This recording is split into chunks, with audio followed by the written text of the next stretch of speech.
लगभग 2023 से बॉलीवुड में एक अलग ही ट्रेंड शुरू हो गया है एक्शन का। जब से हम सिर्फ एक्शन फिल्में ही देखते जा रहे हैं, लेकिन भैया जी से हमें कुछ अलग तरह की एक्सपेक्टेशंस थी, क्योंकि ये मनोज बाजपेयी की फुल फ्लेज एक्शन मूवी थी। ट्रेलर से काफी पॉजिटिव वाइब्स आ रही थी और लग रहा था कि कुछ अच्छा देखने को मिलेगा मनोज बाजपेयी की साइड से। उनका एक्शन अवतार देखने को मिलेगा। फिल्म देखने के बाद क्या लगा, फिल्म में एक्चुअली क्या था, एक्सपेक्टेशन फुलफिल हुई या नहीं, बात करते हैं on the movie review of भैया जी, जिसकी कहानी है कि एक आदमी जो अपने परिवार के लिए खड़ा होता है और अपने प्रियजनों के प्रति किए गए गलतियों का बदला लेता है। Predictable story line, but expectations इसलिए ज्यादा थी क्योंकि इस तरह की सिचुएशंस में हमारा हीरो काफी इमोशनलेसली और वायलेंटली बिहेव करता है, जिससे कि बहुत ज्यादा एक्शंस की एक्सपेक्टेशंस रहती हैं। फिल्म और भी बेहतर हो सकती थी। ऐसा लग रहा है कि यह किसी सनी देओल की फिल्म, एनिमल भोजपुरी फिल्म और रजनीकांत की फिल्म का मिश्रण है। भैया जी के रूप में मनोज बाजपेयी का किरदार उस स्तर का डर पैदा कर ही नहीं पाता जैसे कि उम्मीद थी। वह एक सामान्य व्यक्ति के रूप में दिखाई देते हैं जो गलतियों पे गलतियां कर रहे हैं और बार बार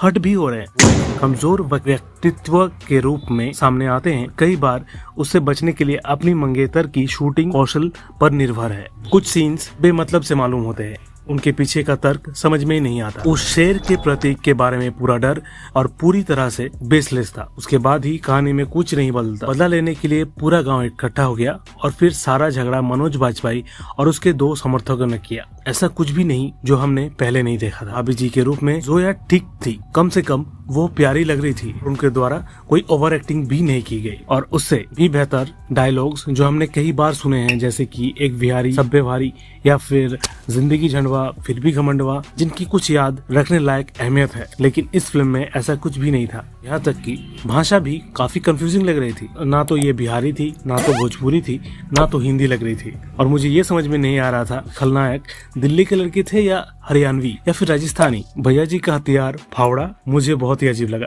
क्योंकि पूरी फिल्म में भैया जी को फावड़ा की तुलना में ज्यादातर शूटिंग भाभी जी की बंदूक से की गई थी। एक्चुअली फिल्म का टाइटल होना चाहिए था भैया जी शेर तो भौजाई सवा शेर। उम्मीद है कि मेरा रिव्यू कुछ समान विचारधारा वाले लोगों की मदद करेगी जो खर्च करना पसंद करते हैं। मेरे लिए तो ये मूवी थी मनोज बाजपेयी की एक गलत स्क्रिप्ट सिलेक्शन और बॉलीवुड की एक और नाकाम कोशिश। आपने फिल्म देख ली है तो आपको फिल्म कैसी लगी? आपके और मेरे ओपिनियंस कहीं भी मैच होते हो। वीडियो आपको पसंद आई है तो एक लाइक कर देना।